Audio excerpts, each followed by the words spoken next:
যেই নারী টিকটিকি দেখলে ওই ঘরে আর ঢুকে না, যেই নারী একটা সুই দেখলে বলে যে করুণায় মারা যেতে রাজি, সুই দিতে রাজি না, সেই মেয়ে যখন মা হয়,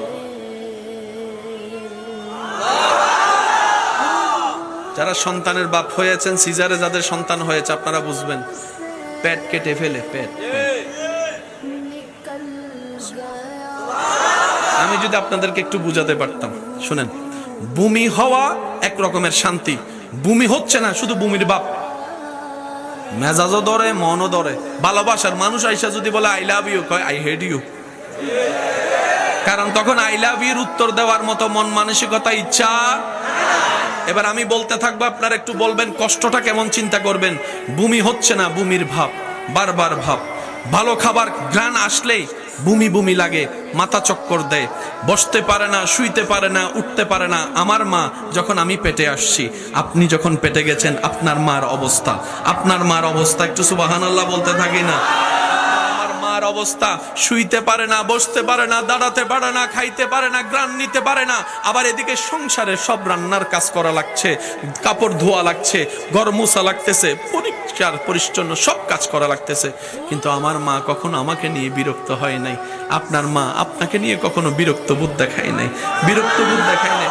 সারাদিন কাজ করা মানুষের একটু তো ঘুমের দরকার, এটা নিয়ে তো কারো কোনো দাবি নাই। প্রত্যেকটা মানুষের তো ঘুমানোর অধিকার আছে। কিন্তু আমরা যখন মায়ের পেটে আসছিলাম, রাতে 2টা-3টা বাজে লাথি মেরে মাকে ঘুম থেকে জাগাইয়ে দিয়েছিলাম। আমার মা, আপনার মা, সেই ব্যথা, সেই কষ্ট, যেখানে রাগ হওয়ার কথা, কাঁচা ঘুম ভাঙ্গার কারণে, সেখানে আপনার মা, আমার মা মুস্কি মুস্কি হাসতে শুরু করলেন, মুস্কি মুস্কি হাসতে শুরু করলেন। এক কেমন জানি এক আনন্দ অনুভব করতে লাগলেন। জগৎ জিজ্ঞেস করে, মারে তুই সারাদিন কাজ করে 12টায় ঘুমাতে গেলি, 2টায় তোর চোখ খুলে গেল বাচ্চা লাথি মেরে, তোর কি একটু রাগ লাগে না? বলে স্বাভাবিক সময় হলে রাখতো, কিন্তু আজকে ব্যথাটাও খুব মজার লাগে, লাথিটাও খুব আনন্দের লাগতেছে, মজা লাগতেছে। আমি খাইতে পারি না, মন ভরে অনেক দিন হয়ে গেল, কিন্তু আমার ক্ষুধা লাগে না, আমার দুর্বলতা লাগে না। এবার যখন পেট বড় হয়ে গেল, ভালো করে গোসল করতে পারে না, বাথরুম করতে পারে না, হাঁটতে পারে না, শরীর ভার হয়ে গেল।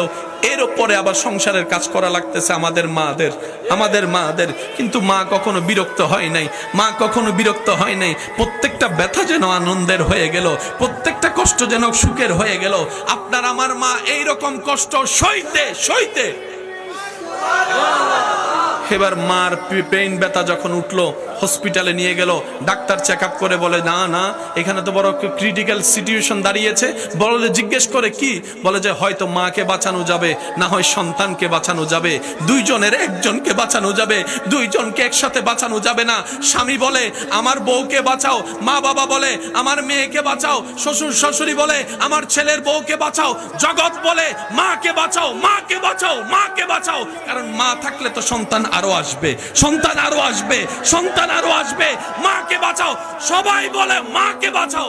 ডাক্তারের মনে একটা ইচ্ছা জাগলো, মাকেও একবার জিজ্ঞেস করি, সে মাটার রায়টা কি, বক্তব্যটা কি। সবাই বলে মাকে বাঁচাও। মাকে যখন জিজ্ঞেস করা হলো, মা বলে যে